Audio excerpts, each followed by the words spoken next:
This is my story. This is my song. Raising myself. My name is Matt Scott, and this is my story. I guess you say it started whenever I used to hang around my older cousins. They was about 6, 7 years older than me, and used to go and stay the weekend with them. And they were experimenting with pot, and they, I guess, thought it funny one night to get me high. And I guess you say that was the first time that I felt like I escaped everything. It was my outright. And it started out, just every now and then thing. Whenever I was 10, so whenever I played football, started playing football whenever I was 10. Going over into middle school, it's whenever I started running around more with my friends and my older cousins on the weekends. And at 10 years old, I started stealing cars off the car lot, taking them out joyriding. And I'd leave out, I'd sneak out of the house at night about 12 o'clock. I'd go down this car lot down the road, I'd steal a car off the car lot. We'd go out riding around, bring it back, we'd park it over in a set of apartments over away from Dad's apartments. And Dad he got king to that. He started, he got me one night taking his car. He painted around the tires, and I didn't know it. And I didn't get them lined back up when I pulled in. So that's how he caught me stealing cars first. And it just eventually led to everyday use, which was probably around my freshman year in high school. I played quarterback. I broke my collarbone, and whenever I broke my collarbone, I went to the emergency room. They gave me Lortabs, and that's when I experienced Lortabs and mixing it with pot. And that's when everything started going to pretty much everyday use. Well, I didn't graduate. I ended up quitting school. Got married. My oldest daughter, she was born. When my first wife got pregnant, we got married to make things right. Whenever I quit school, I had scholarships in football, basketball. Let all that go. Ran away I was 16. Ran off. We got married. Got into some trouble down in Hopkinsville, fighting and drinking. Caught a couple charges, and they tried me as an adult. So when they done that, they sentenced me to 30 days in jail. So my 18th birthday at 8:30 in the morning, I had to check into Hopkins County Jail. And that kind of started off that epic of life, I guess. So once I done that first 30 days, jail didn't scare me. So it was more or less, whatever happens, happens. That's just the way I seen life. And I ended up doing, 30 days here, 90 days there, 6 months here, and then whenever I was 19, me and her went through a divorce. And that's whenever I felt like I lost everything. And then, I went from drinking and partying, for a good time to drinking, partying, trying to keep all the pain away.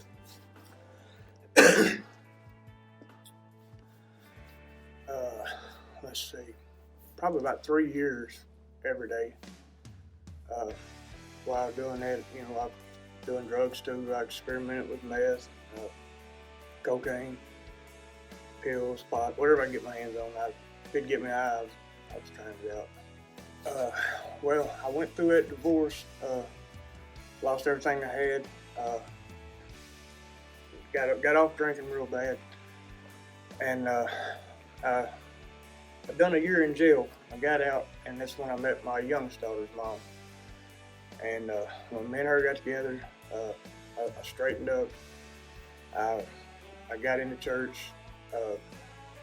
Done good for about 4.5 years, and went through another divorce.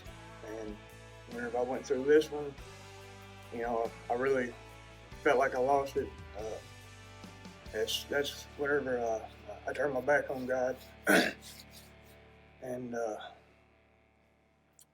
that's pretty much the point in my life that I really didn't care no more. Going through it, I was working out there at Tyson's,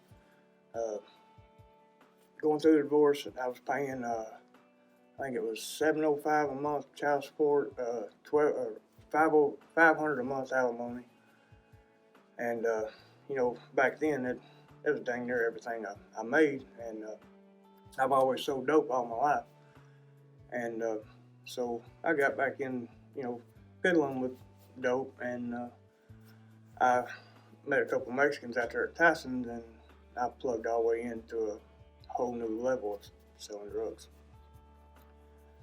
And by doing it, I stayed high. I would stay up 30, 40 days at a time, staying numb to everything. And then, like I said, there was a point that I turned away from God, and I can remember nights pretty much scared to go to sleep, scared I was gonna die and go to hell. Troubled kid, I guess you'd say. I don't know why I was troubled. I mean, it was split up family, but at the same time, my dad he brought me up. I mean, I as good as it would get. I mean, it couldn't have been done better. And and he's the one that planted the seed. And whenever I took him, I plugged in with the Mexicans. I got to fooling with large quantities of marijuana and meth. I was picking up 10, 20 pounds of ice a week, 750 pounds of pot, and I treated it just like a job. Lost my job at Tyson's. Couldn't function at work. I mean, you staying up 30, 40 days at a time, you're not the brightest person running around out there, even though we think we are at the time. But I done that for a few years.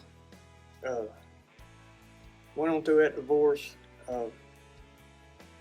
I met this girl, Buffy, and it was we took and I was selling dope and everything, and it was a party life. It was at that point in my life, I guess I thought that was exactly what I wanted. And shortly through that, I mean, staying up so long, selling dope, kind of thought I was on top of the world, but yet didn't really, I was miserable. It was made more money than I knew what to do with, but couldn't spend it because I couldn't, I didn't have a job to account for nothing, One incident, we was sitting there at the house, and I just Sorry.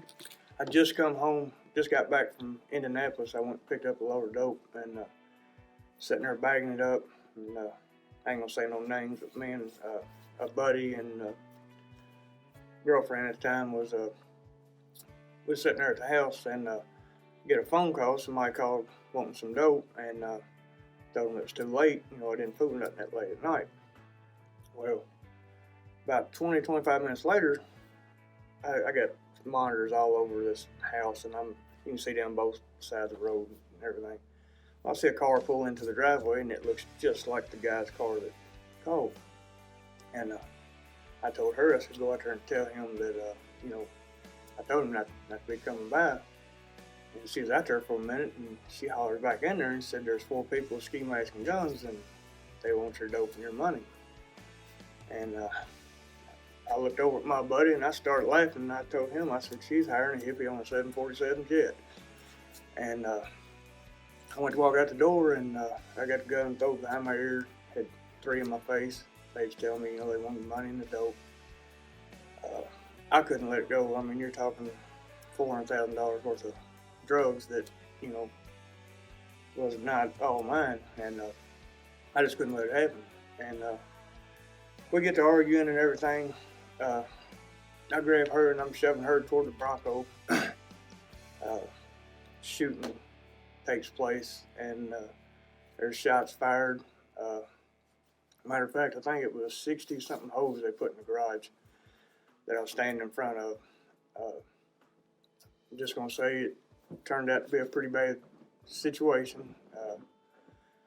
Ended up getting through it, made it through that night safely. I mean, I know it was God that was watching over me. But let me back up just 1 second.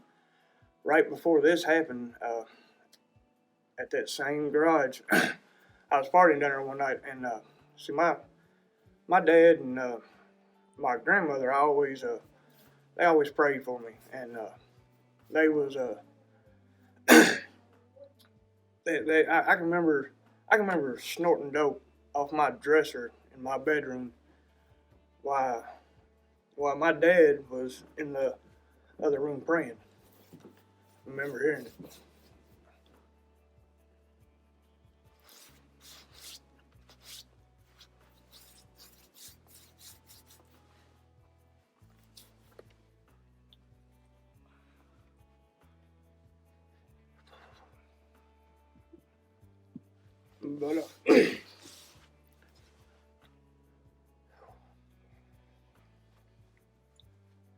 But my grandmother, she called me one night right before that shooting took place.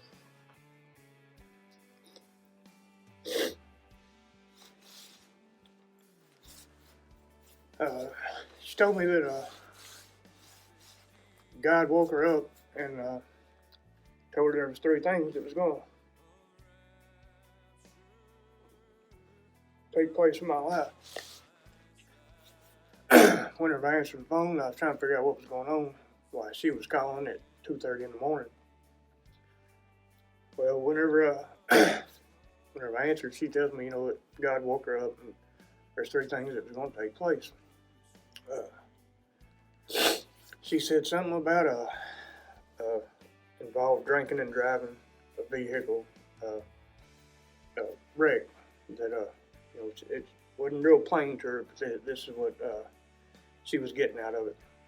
And then she told me that there was going to be something to do with a bad drug deal, and so a shooting taking place. Somebody getting robbed or something of that nature. And she told me the last thing was that it was something to do with me and a life sentence in prison. Well, I mean, high on dope, I kind of freak out. I hang up the phone. I'm not trying to hear it, Well, then the deal took place where they come down and tried to rob me. I grabbed Buffy. I shoved her in the Bronco before all the shooting started happening, and they started firing, and it turned bad pretty quick. But to make a long story short, I never got hit. It turned out pretty bad. After the shooting and everything was said and done, I come running back down. I chased him out of the driveway. I come running back down, and I remember seeing my buddy. He was laying there on the floor. He jumped up screaming, I'm gone. I know I owe you money, but if you want it, you can come to St. Charles. I'm not coming back to your house, was his exact words. And I was fine with that. I didn't want to be at that house right then. But that happened. Wasn't long after that. I flipped the S10 9 times, drunk, walked out of it,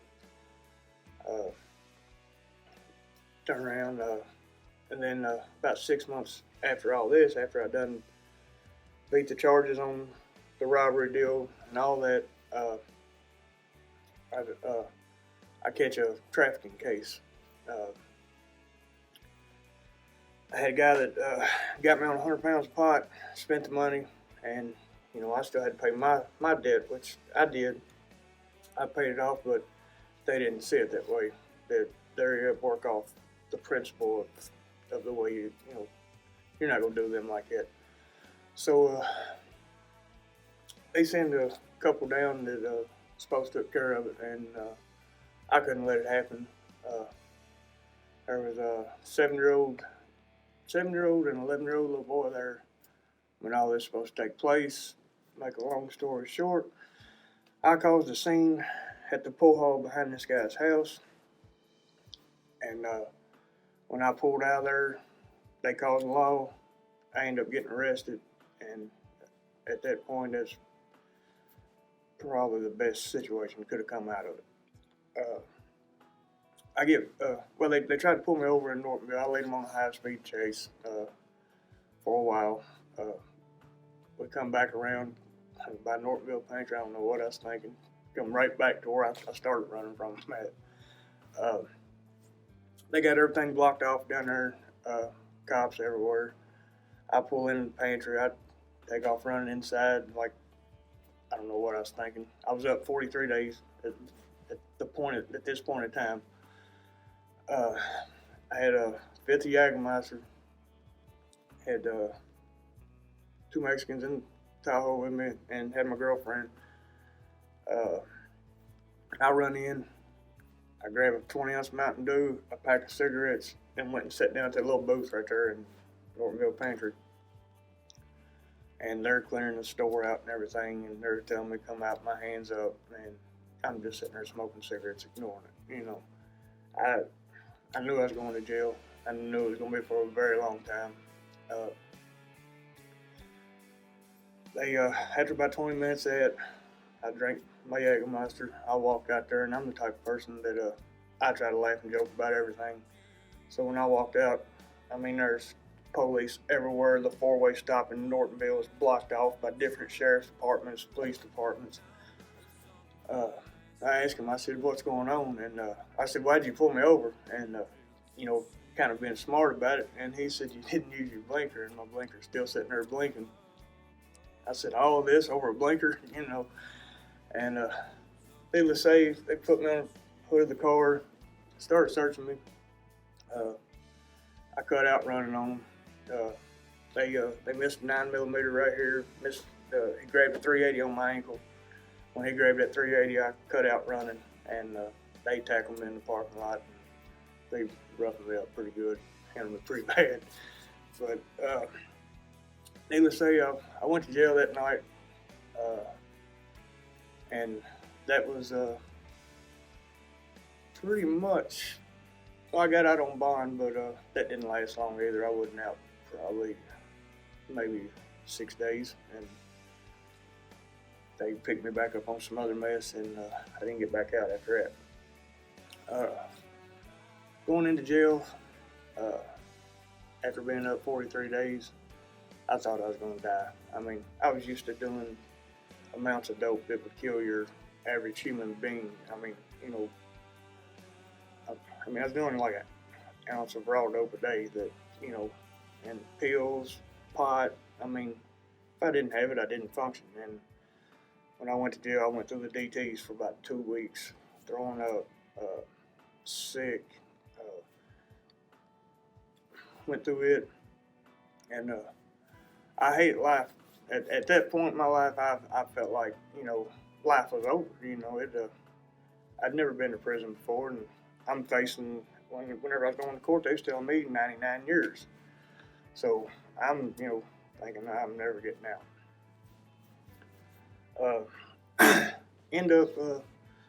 I fought it in court for almost 2 years. Ended up 24 years. I went in, I done, 84 months flat first time in. Well, during that visit, my dad's always planted that seed, and their moms were taking care of them, and the grandparents, they're helping them with it. Everybody in the family, anybody that I loved or that loved me, was, it hurt everybody around me. They all had to pick up my slack, which I wasn't the greatest father at the time.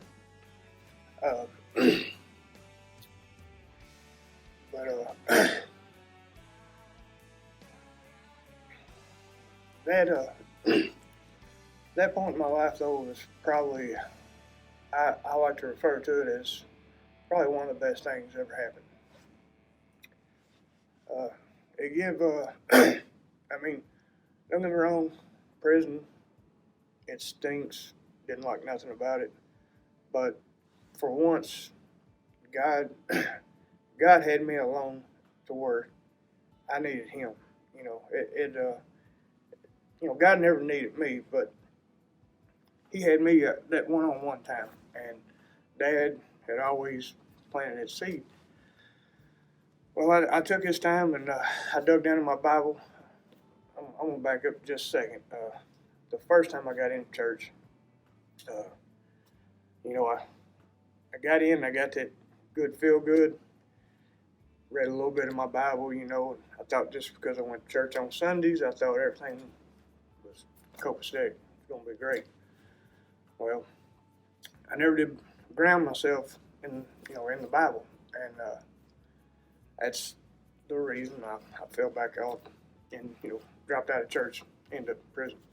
Well, this time here in prison, I always wanted to be able to say I read the Bible from front to back, so I done it like 3 times,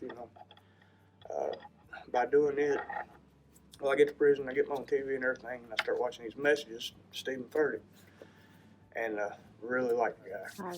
And, I like the way he breaks things down, so what I would do is I would listen to his message, and I'd write down the scriptures, and I would take his interpretation on it, and I would go back and dig into my Bible, and I would get my interpretation out of it, and I would take the two together, and I try to make sense out of it. And so I started grounding myself, in the Bible and getting pretty close to God.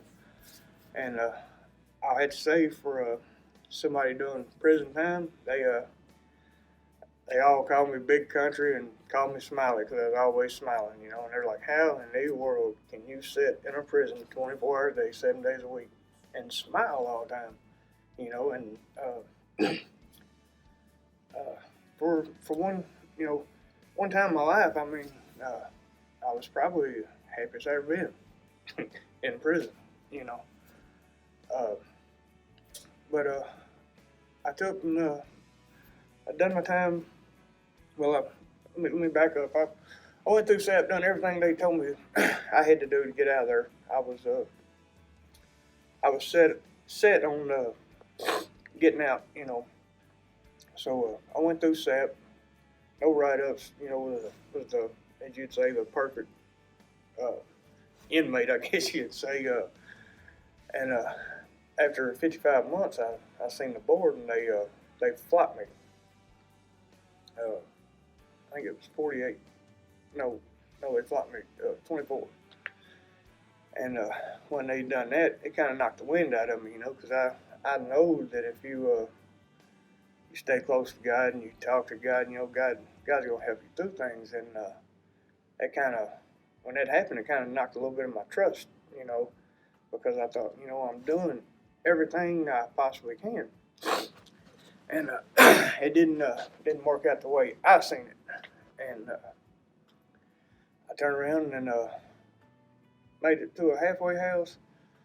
Was going to college, had things going again, started getting back into my Bible, had things going pretty good.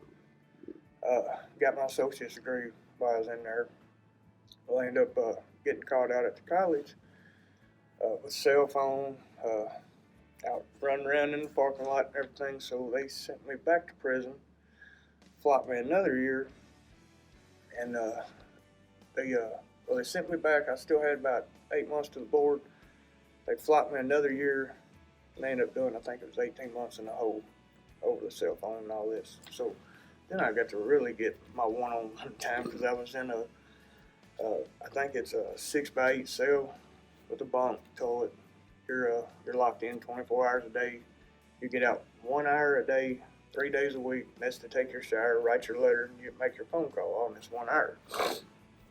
And I ended up, I done my whole time, ended up making parole from the hole, and I really got down in my Bible, and I thought I had this thing called life. Well, I ended up making parole and getting out. And, whenever I made parole, come home, thinking that I had everything walked up in my Bible, thought everything was going to be great.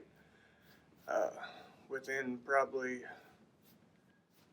7-8 days of being out, I already started to slip back off into the old lifestyle. Didn't jump straight off head first, but started easing back into it. I got out and they had that synthetic pot, and I took and was experimenting with it. I got out. I put in, I think it was like 50 something applications. Being a convicted felon, it's hard to get a job, and so I put in all these applications. I can't find a job. I'm running around. I ended up buying a suitcase welder because when I was in college, I got all my welding certifications and everything.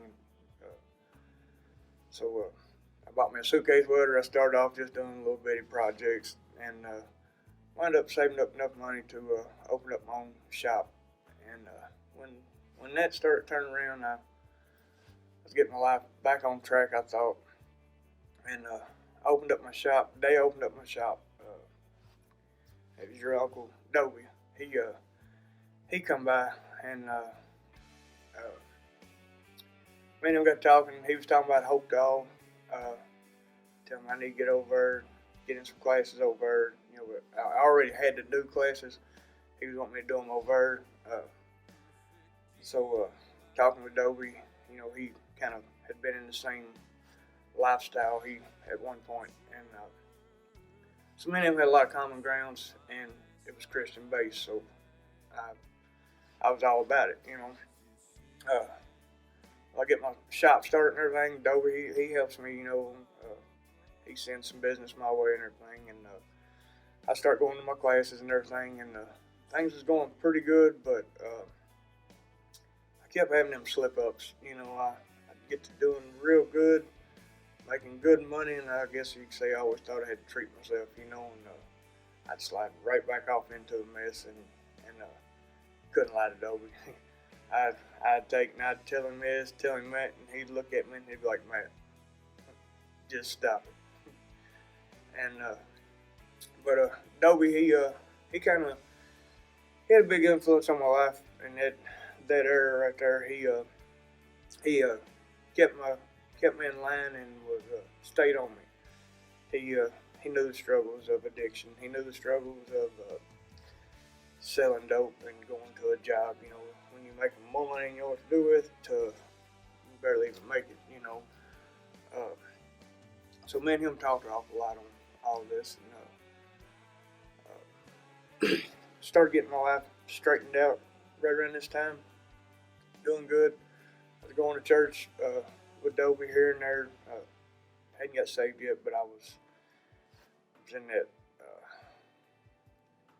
I was fighting both worlds. I wanted it, but at the same time, addiction had a powerful hold on my life.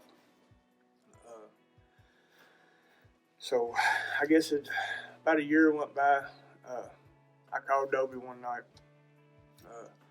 I just bought a half ounce of dope, and I wanted to do it, but at the same time I didn't want to do it. So I didn't have nobody else that I could really talk to an extent. And but Dobie come over this specific night, and he was sitting there talking, and he talked me out of it. I ended up flushing half ounce of dope, about $750 worth of dope. Flushed it, and Dobie was sitting there, and he told me, he said, me and him's talked a lot, but this one particular time, he told me, he said, Matt, you're going to get your life right with God. He said, I'm not going to be here forever.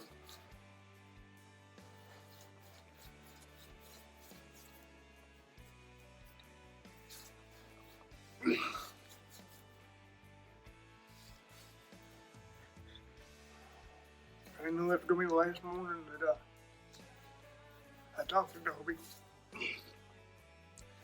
He just told me I need to get my life right with God, and he wasn't going to be around forever. But the way he said it, I remember like it was yesterday. It was like he knew he knew his time was up here on earth, and he gave me a hug and everything, and told me he loved me, told me to give him a call. Whenever I got up that morning, I told him, I said, call me when you make it back home. Let me know you made it all right. Probably about 20 minutes later, Dobie called, said he made it home, and this was at, I think it was 5:04, and he died of a heart attack at 5:08. I didn't know it. He passed away that morning. I went on into my shop, and I was down there working. I had a couple customers there, and my uncle, he come up here to the shop, and he told me, and he talked to me, and I had 3 customers in there I was talking to, and I told him to give me a few minutes, and he said, no, he said, I need to talk to you now, and I told him, I said, give me just a few minutes, and that's when he told me Dobie had passed away.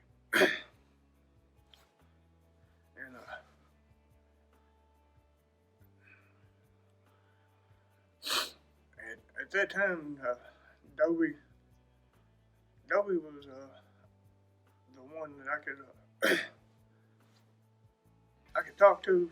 That he didn't judge me for who I was, what I was doing,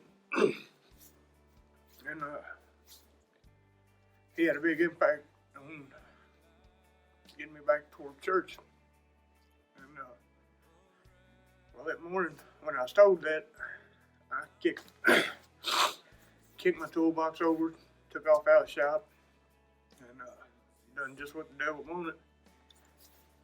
Went and bought a sack of dope, started getting high again. And it wasn't too long after that, I ended up catching another charge, and I fought it, trying to stay out as long as I could. I knew I was going back, and whenever I went back, I lost my shop, lost my welding business and everything. Turned around, I went back and I done 36 more months. I go down to the Rotary Farm, and they send me to a Class D jail, the worst possible case scenario. And I hated it. It was rough. But they sent me down to Franklin County, and I was down there, and I'll never forget, went out on the yard, had a little, in what they called yard there, that you go out on, and I walk out back. It's a Class D facility, and they can hold C's too, as long as you're under 4 years to the board. Well, I go out here, and I see these 2 guys. They was over there. They had their Bibles out, praying, talking, and sitting over there. I seen it, and that's what I wanted. But in prison, that's not the most popular thing that goes on. So I fought with myself on this here, and ended up getting into my Bible. I went to church there one Sunday. I met a guy, Brother Mark. Believe it or not, 3-time felon. They're letting him come to prison and preach, and which is unheard of. But God opens the doors that they say is impossible. He looks at me and he asked me. He said, "Are you saved?" And sitting in church, I wanted to say yeah, but at the same time, I knew good and well my heart was not right. And I sat and I thought on this for about 3 weeks. Didn't go back to church. And I finally decided on what I was wanting. Got to watching Stephen Furtick again, and really dug down, probably the deepest I've ever dug in my Bible, for about 3 years. And same case scenario, but I decided I was going to start a prayer circle like I had over at that jail, and Well, the first night, I talked to a few people, and I had about 10, 15 people that was willing to do it. So we go up there and we're in the hall, and we gather around in a circle and we pray and everything, and you know, done it for a few nights and started getting more and more in the group each night. Well, I'm laying up there in my bunk one night. They come in, cuff me up, take me, put me in the hole at Louisville County Jail. They was not having no prayer circle there. I went to the hole over it. I done 10 days in the hole over it, and on my way back over, I'm praying about it, and God's telling me to start it back up, and I'm like, no, I do not want to go back to the hole. But I did, and I went to the hole again, and they locked me back up, threw me back in the hole, and this is all I have to do is complete this program, and I go home. So I'm fighting with myself and God, because He, wanting this done, and they wouldn't have it. Well, the third time, when I come back, they take me in the counselor's office, and they told me, they said, look, do you plan on doing this again? We can go, we got to get this resolved. And I just told them, I said, yeah, and after about a week of talking to different counselors and different higher up people in the program, they finally give me a room to have a prayer circle. And like a long story short, I get done with my staff and everything. I get out again, make parole. I come home, get home. I do good for about 2 weeks, and met this girl. I know her from before, but went and seen her, and while I was over there, they had synthetic pot and or whatever you want to call it. And I knew I could pass a drug test with it, so I started smoking it, and that right there took me directly back out of my Bible, out of church, and led me on a life of misery. Straight out of prison, I was living my life 30 days at a time. That's what I called it. I'd go and I'd pass my drug test, and I knew I had 30 more days, kept getting high on fake. Ended up, I was to the point of smoking probably a little over half a pound a week of synthetics, and it's probably one of the worst things I've ever smoked. I think it's worse than meth or any of it. But I seen real quick it was starting to take a toll on my life quick, and during the process of this, me just getting out and everything, my youngest daughter, her mom called me one night, told me to come get her. She put her out on the front porch in the middle of the night, nothing but the clothes she had on her back. Called me and said, come get your daughter. So we go and get my daughter, and we bring her home, and she moves in with me. And I know my daughter knew I was smoking that junk. It had the most god-awful smell you ever smelled in your life. There is no covering it up, no nothing. Well, I'd been wanting to quit, but I couldn't. This here's got a physical addiction that, it throwing up, sweat pouring off of you. You just feel like you got the flu 24/7 without it. So I wanted to quit, but I felt like I couldn't. And I ended up getting this job at the sawmill. Started out $9 an hour packing handles. Determined I wasn't going back to prison. I was tired of it, but yet still smoking synthetics. Well, I was laying in there one night on the couch. My daughter was in bed. Had a picture of me holding my youngest daughter up on the mantle, and all I put my kids through between addiction, prison, wasn't the greatest father by no means. I tried to be there for them when I was out, which was not very often. Probably out of the last 18 years, I'd probably only spent about 4.5, maybe 5 years on the streets. The rest of the time I was locked up.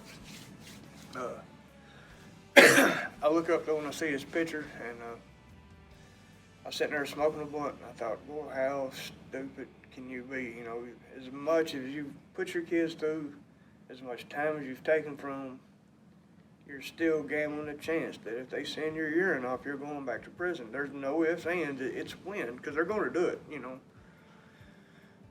And I told Leslie, I said, I wish to God this crap would just disappear for a month. Let me get through the DTs and everything, get through it.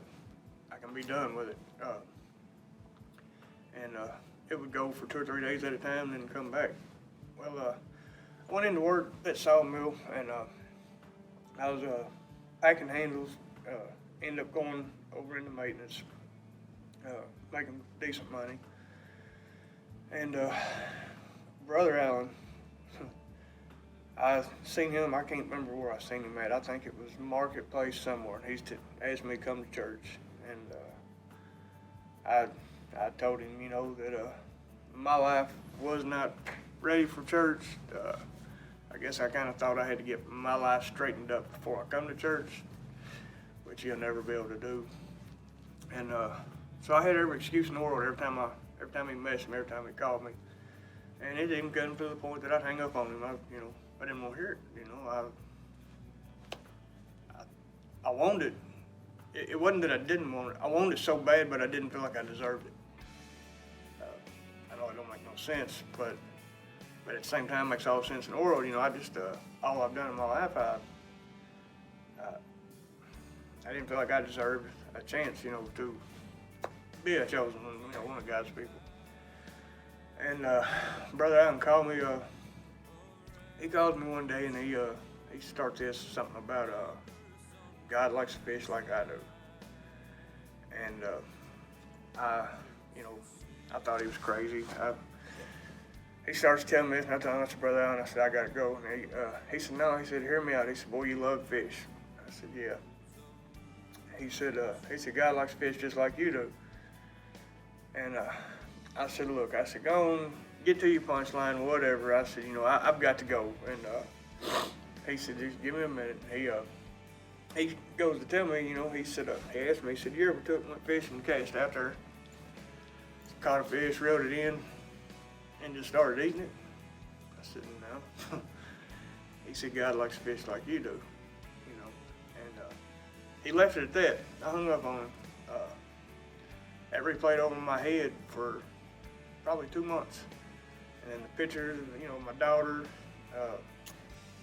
had grandbabies on the way. Everything hit me all at once. This replays over and over in my head. I'm out there at Sawmill one day, and all of a sudden I get this just big apple hung in my throat. I knew the tears was coming. I took off, shot to the bathroom. I was miserable. I was at a point in my life that, I was to the point that I was praying to God that I died in my sleep.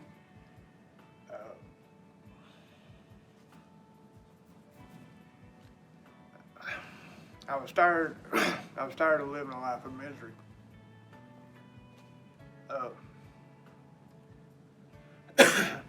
So I take off to the bathroom, and it was God dealing with me.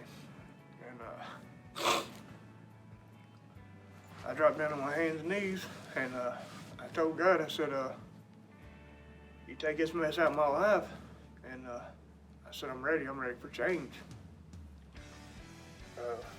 I've tried it many times, failed every time. But I never dropped down on my knees and asked God to take addiction away from me. This here was something new to me.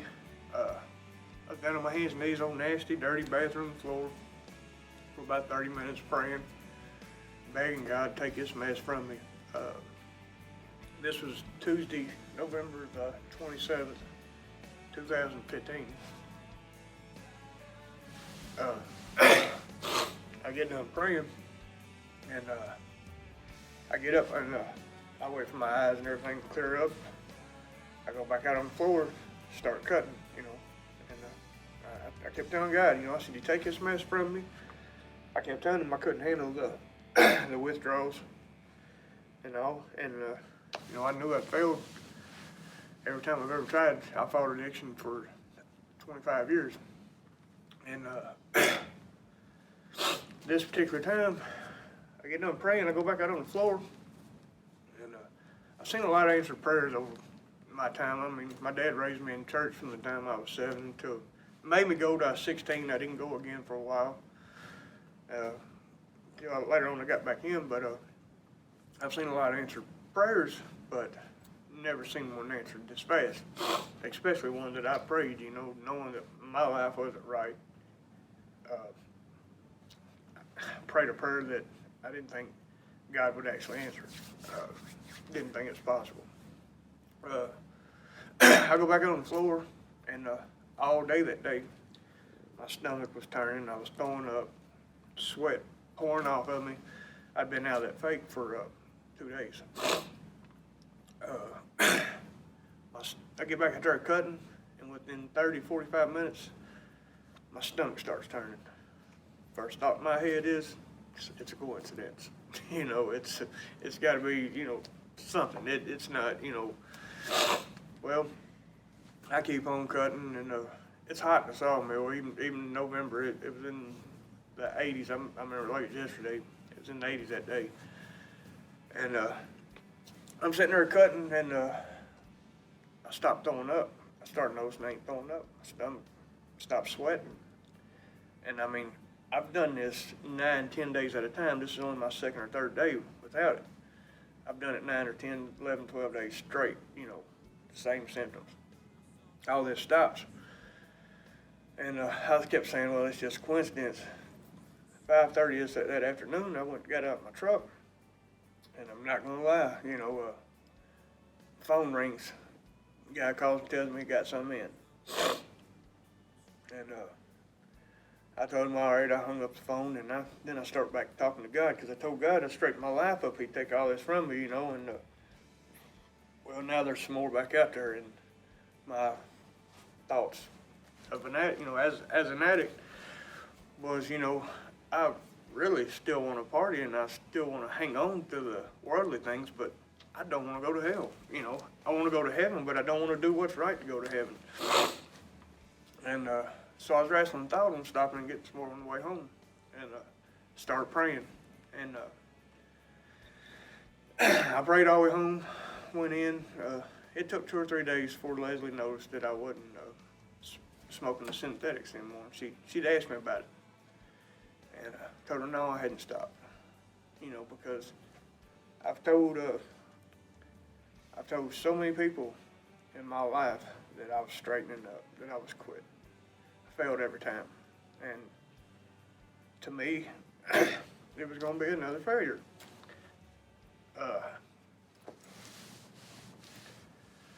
That was Tuesday, November 27th, 2015. We get up that Sunday morning. I wake her and Ashley up, and told them I should get up, we're going to church. We go to church that morning. I'm not gonna lie, I sat back there, right back there in that pew, right back there when we had pews. I rattled that whole front pew in front of them. Whoever was sitting on there, I know is mad at me. I spiked it. I fought it for pretty much all service. And Brother Allen made that last call, and I finally let go of it.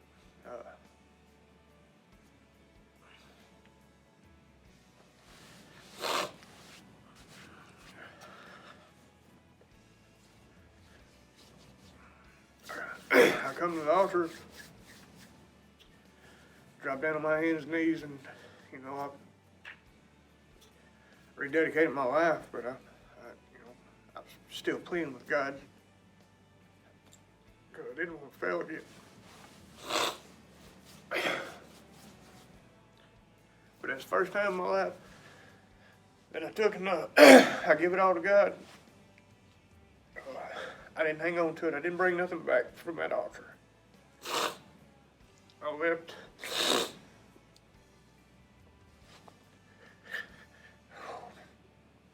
left over me at that at that altar that morning. This here was December the, I think it was the second. It was December the 2nd, 2015. Went home. I'm scared to tell anybody that I rededicated my life, that I quit smoking fake because I'd failed so many times at it. And, I always went back. The whole time I've done my time in prison, I woke up dreaming about dope. Always thought about getting high.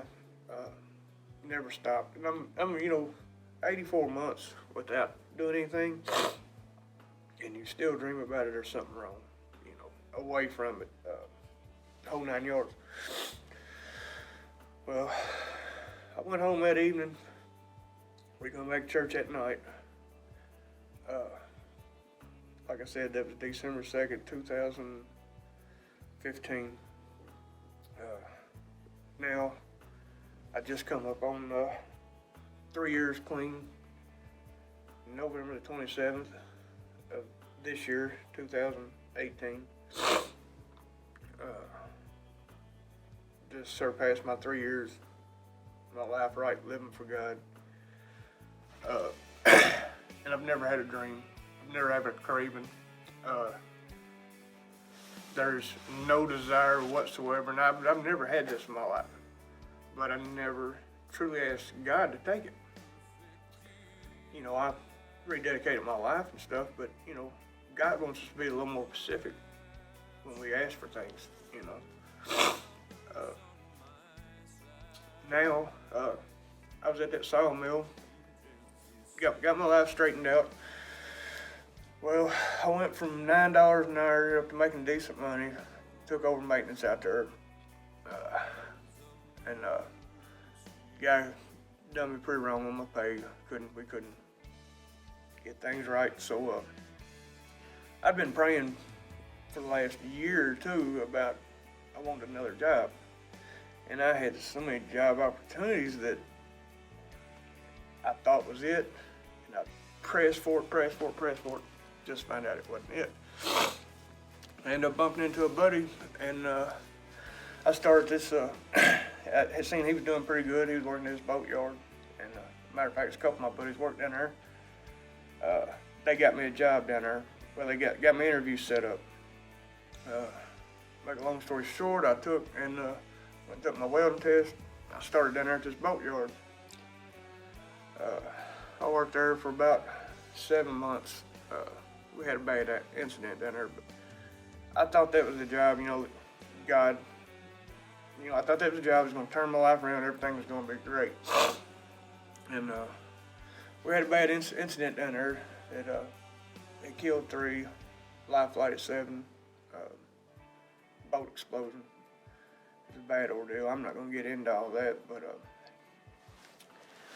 make a long story short on that, I went back to work after it, and I'd been praying about another job, and the story was being told here in church, and somebody went down and told my wife to tell me to put my application in at Danfoss. And whenever she come home and told me, I thought she was crazy. Danfoss don't hire convicted felons. It's not a, it's a great job. In the new world, it just don't happen to people like me. What what's the thoughts going through my head? Make a long story short, I put in a resume. I got hired. Everybody at the church was praying and everything.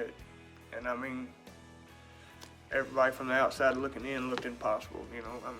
Everything weighed against me, and I'm out there at that boatyard, and I get a call one day, and it was Dustin, my boss, and he asked me when I wanted to start, and I couldn't believe it. I couldn't hardly talk. I couldn't, I was just like, there's no way. But I turned around and I ended up leaving the boatyard.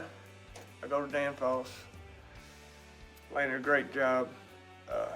Me and Leslie, we was trying to find a house. We'd been turned down by so many places trying to get a house. everywhere we went, turned down. Well, during this little period, I land this job. I have not one, not two, but three people called me trying to give me their house on land contract. Something else we'd been praying about.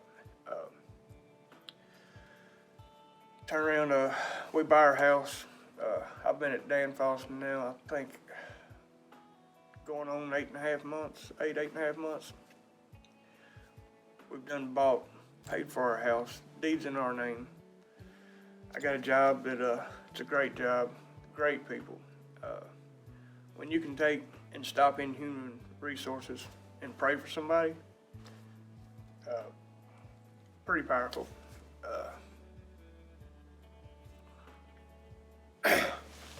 When you're, even like, when you got something going on bad in your life, you know, I work at a place that, and got a boss that, sit down and pray with me. It's just all God sent. There's no way I could turn, you know, there's no way I could, when God does something,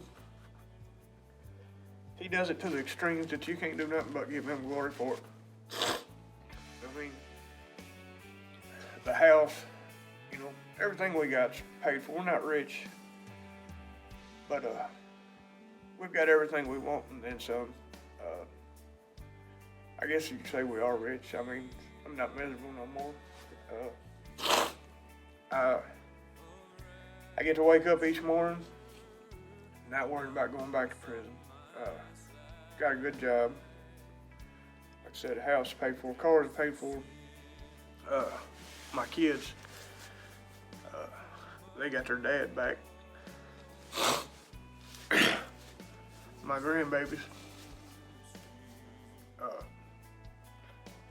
in their eyes, I've never done no wrong.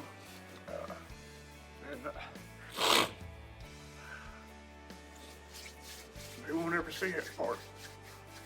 Hopefully they won't even hear about it.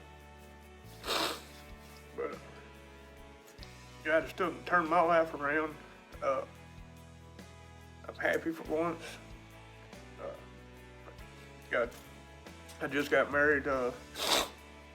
Me and Leslie got married just in November to line everything up. And I mean October. I'm sorry, my mind's all mixed up. We got married in October to line everything up with God's word. You know, get our lives lined all the way out. It's the first relationship I've been in that, you know, I'm used to walking out the front door, one hanging off my back, beating me in the back of the head, cussing me all the way out to the car. We don't argue, we don't fight. God's just blessed us all the way around. He's turned my life completely around. Blessed us with two beautiful granddaughters. I can't thank Him enough for where my life's at now. I mean, it's something that I thought was never possible. I thought I could never be happy, you know. I thought addiction was something that I was gonna die with. I mean, I tried everything for 25 years. I've been to in-house, out-house, prison, everything. Went straight back to it every time. I mean, you do 84 months in prison and you're getting high 11 days after you're out, there's something wrong. And, but it's not nothing God can't take care of. You know, it's just, you just gotta go to Him and when you pray about it, you gotta give it all to Him, and you gotta be specific with what you pray, you know, because I used to want a good life, you know, but I wasn't specific enough of what I wanted in life, you know, and I got my little good life there for 4 or 5 years, you know. I didn't ground myself in the Bible and everything. I didn't have much of a prayer life, and looking back on all that and getting in my Bible quite a bit, I've learned that the only way you can do anything is getting that relationship with God. You got to build that relationship. It's not going to church ain't gonna get you to heaven.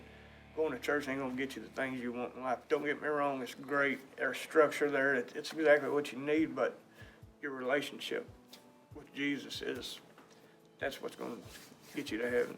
That's what's gonna make big turning points in your life.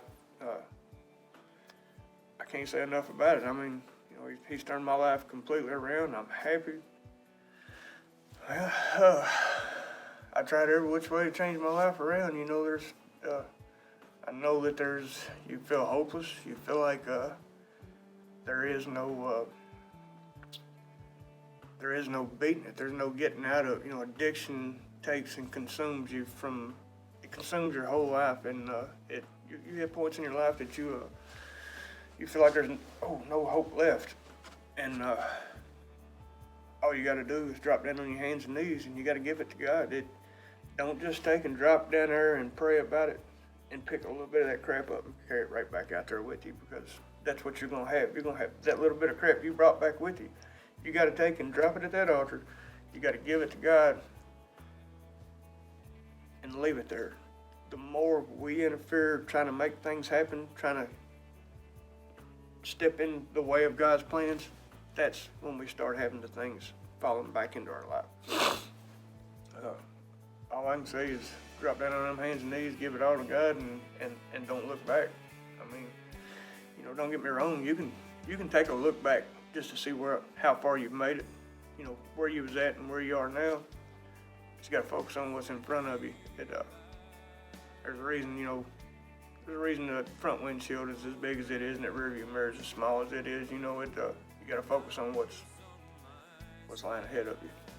Philippians 4:13 for me, because I figured, you know,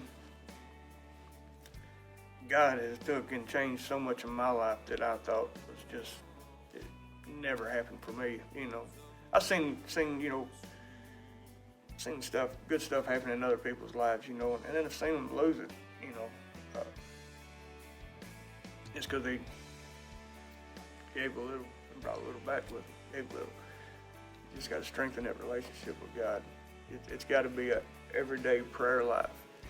The more you take and you study your Bible and you sit down in your prayer life, that is building a relationship with God. That's where you get close and get intimate. It's just like a relationship with your spouse. When you first met them, you didn't know much about them. You didn't have much of a relationship. There wasn't much there. But the more you get to know them, the closer you get. In the same way with God. And the closer you get with God, it's easy. My name is Matt Scott, and this is my story. This is my story. This is my song. Raising my Savior.